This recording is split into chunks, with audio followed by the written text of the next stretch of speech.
everyone. Welcome back to the English Learning Podcast, the place where you improve your English step by step. I'm Jason, and joining me today is my amazing co-host, Julia. Hi, Jason.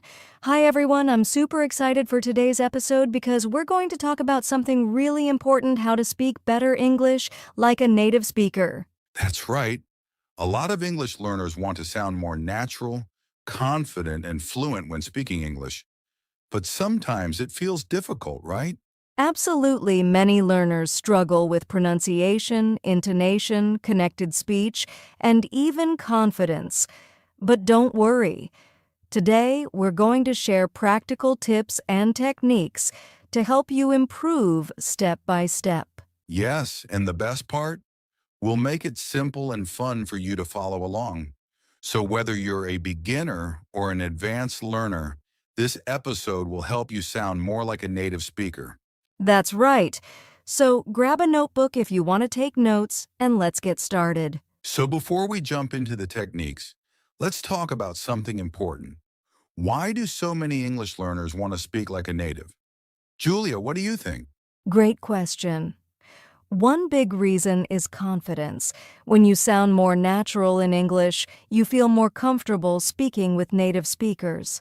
Exactly. If your pronunciation, intonation, and rhythm are natural, people understand you better. That makes conversations easier and more enjoyable. Another reason is work and career opportunities. In many jobs, speaking clear and natural English is a big advantage. It helps with interviews, meetings, and presentations. Yes, employers often prefer candidates who can speak fluently and confidently because it shows professionalism. And let's not forget travel.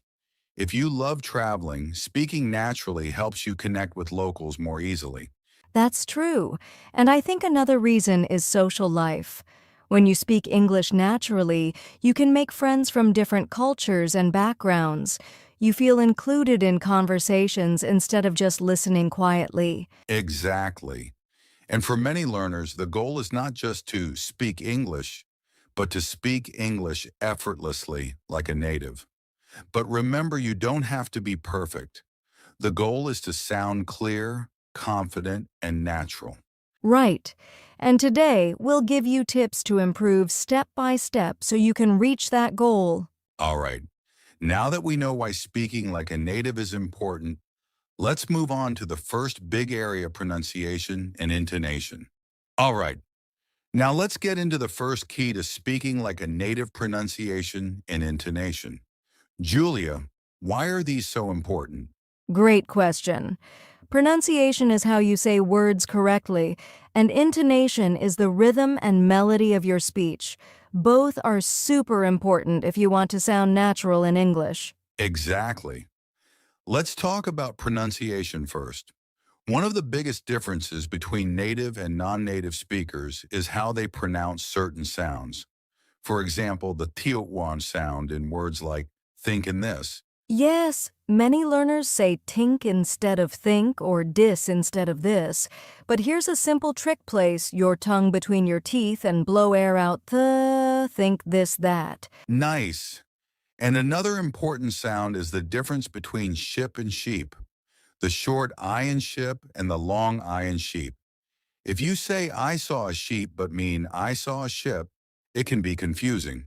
Right! These small pronunciation details can change the meaning of a word. That's why listening and practicing are so important. And that brings us to intonation.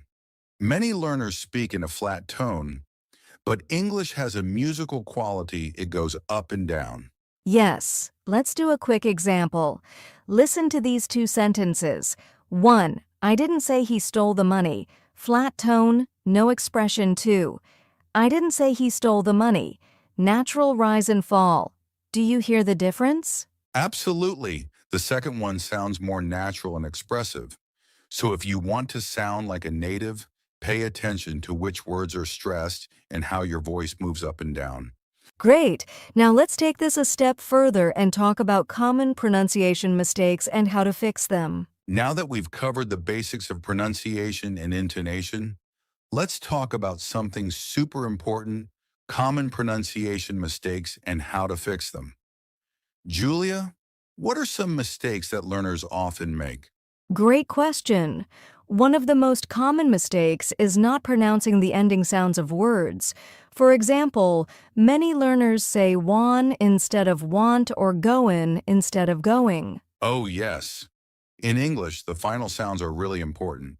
If you don't say the T in want, it might sound like one. A simple fix is to slow down and focus on the last sound of each word. Exactly. Another common mistake is the confusion between short and long vowel sounds, like bit and beat or ship and sheep. If you say, I saw a ship, but pronounce it as I saw a sheep, people might misunderstand you. That's a good one. Here's a quick tip: stretch long vowels and keep short vowels quick and sharp. Try this. Repeat after me. Bit, beat, bit, beat. Nice. Another big mistake is the thash sound, like in think and this. Many learners replace it with T or D, so they say tink instead of think or dis instead of this. Right. The trick is to put your tongue between your teeth and blow air out. Like this hink, hiss. Let's practice. Julia, say think and this correctly, and I'll say the wrong way. Sure, think this correct pronunciation. Tink dis wrong pronunciation. See the difference? Yes. And one more common mistake, stressing the wrong syllable in words. For example, some learners say photograph instead of photograph. Good one. In English, certain syllables are stronger than others. If you stress the wrong part, words sound unnatural. A great way to fix this is to listen to native speakers and repeat after them. Exactly. So, practice ending sounds, vowel length, the th sound, and word stress. Now let's move on to a big secret to sounding native, connected speech. Now that we've talked about pronunciation mistakes, let's move on to something that will make your English sound really natural: connected speech. Julia, can you explain what that is? Of course, connected speech is when words link together in natural conversation. Native speakers don't pronounce every word separately. Instead, they blend words to make speech smooth and fast. Right. For example, listen carefully to these two sentences. One, I want to go out. Slow, separate words. Two, I want to go out. Connected speech, did you hear the difference? Instead of want to, I said wanna. Yes, this happens a lot in English. Let's look at some common examples. Going to Ghana. I'm gonna call you later. Do you wanna come? What do you think? Exactly. And here's another important connection: linking sounds. In English, when one word ends in a consonant and the next starts with a vowel, they blend together. For example, pick it up sounds like pick it up, turn it off sounds like turn it off. Yes, and another common thing is dropping sounds in fast speech. For example, instead of saying, don't know, native speakers say, dunno, I don't know what to do. That's true, and these small changes make English sound faster and more natural. But don't worry, the best way to learn connected speech is to listen and repeat. Watch movies, listen to podcasts, and try to copy how native speakers talk. Exactly. If you practice connected speech, your English will sound much more fluent. Now, let's move on to something just as important: how to improve your rhythm and stress in English. Now that we've talked about connected speech, let's move on to something that really makes you sound like a native speaker, using natural expressions and phrases. Julia, why is this important? Well, native speakers use a lot of idioms, slang, and phrasal verbs in daily conversations. If you only use textbook English, you might sound a bit unnatural. Exactly. Let's start with idioms. These are phrases that don't always mean what the words say. Here's one. It's a piece of cake. Julia, what does that mean? Oh, that means it's very easy. So instead of saying, that test was very easy, you can say that test was a piece of cake. Great. Now let's talk about phrasal verbs. They're super common in native speech. For example, instead of saying continue, we say carry on. Instead of leave, we say head out.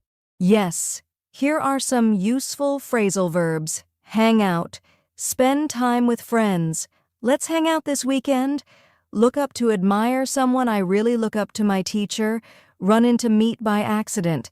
I ran into an old friend today. Nice. And of course, there's slang short, informal words native speakers use. For example, instead of saying I'm very tired, you can say I'm beat. Or instead of, that's really good, you can say that's awesome. Exactly. If you learn idioms, phrasal verbs, and slang, you'll sound more natural and confident when speaking English. Absolutely. Now, let's move on to how to think in English instead of translating from your native language. Now let's talk about something that can completely change the way you speak thinking in English. Julia, why is this so important? Well, many learners translate from their native language to English in their heads before speaking. But this takes time and often leads to mistakes because different languages have different structures. That's so true. If you think directly in English, you'll speak faster, sound more natural, and feel more confident. But how can learners do this? Great question. One easy way is to start with simple thoughts. For example, when you wake up, don't say in your native language, I have to get up now and then translate. Just think in English time to wake up. Yes. Another great tip is to describe what's happening around you in English. If you're walking in the park, think, the weather is nice today. I see people jogging. The birds are singing. Exactly. And one of the best ways to train your brain is to talk to yourself in English. For example, when you're cooking, you can say, now I'm chopping the onions. Next, I'll add some salt. That's a great trick. And here's another one: use an English-only dictionary instead of translating words. If you don't know a word, look it up in English and read the definition instead of translating it to your language. That's a fantastic way to build vocabulary and train your brain to think in English. So remember one, start with simple thoughts in English 2. Describe your surroundings in English 3. Talk to yourself in English 4. Use an English dictionary. If you practice these every day, thinking in English will become natural. Yes, and now let's move on to another powerful tip, immersing yourself in English daily. Now that we've talked about thinking in English, let's discuss something just as important: using the right resources to practice. Julia, what are some of the best ways to practice English daily? There are so many great resources. First, listening to English podcasts is one of the best ways to improve your understanding and pronunciation. You can listen while commuting, exercising, or even doing chores. That's a great tip. And watching English TV shows and movies is another fun way to learn. Try watching with English subtitles first, then without them to test your listening skills. Yes, and don't forget reading. Reading books, news articles, and blogs in English helps you learn new words in context. Absolutely, and if you want to practice speaking, apps like HelloTalk and Tandem let you chat with native speakers. You can also use language exchange partners or join online English groups to practice. The key is to surround yourself with English every day. Even just 10 to 15 minutes of focused practice can make a huge difference. That's right. So find the resources that work best for you and make English a part of your daily life. Now let's move on to our final section: staying consistent and motivated in your English journey. We're almost at the end of our podcast, but there's one last thing we need to talk about: confidence in speaking. Many learners know a lot of English but feel too shy or nervous to speak. Julia, what advice would you give to them? Great question. First, remember that mistakes are part of learning. Even native speakers make mistakes. The key is to keep speaking and not be afraid of errors. That's so true.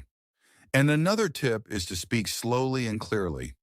Many learners think they need to speak fast to sound fluent, but actually, speaking clearly is more important than speed. Yes, and a great way to build confidence is to practice speaking alone. Talk to yourself in the mirror, record your voice, or even read aloud from books. That's a fantastic idea. And if possible, find a speaking partner. Someone who is also learning or a native speaker who can help you. Exactly. And most importantly, have fun with English. The more you enjoy speaking, the more confident you'll become. Confidence grows with practice.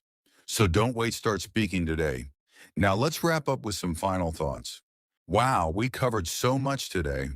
From pronunciation and connected speech to thinking in English and building confidence, these are the key steps to speaking better English like a native.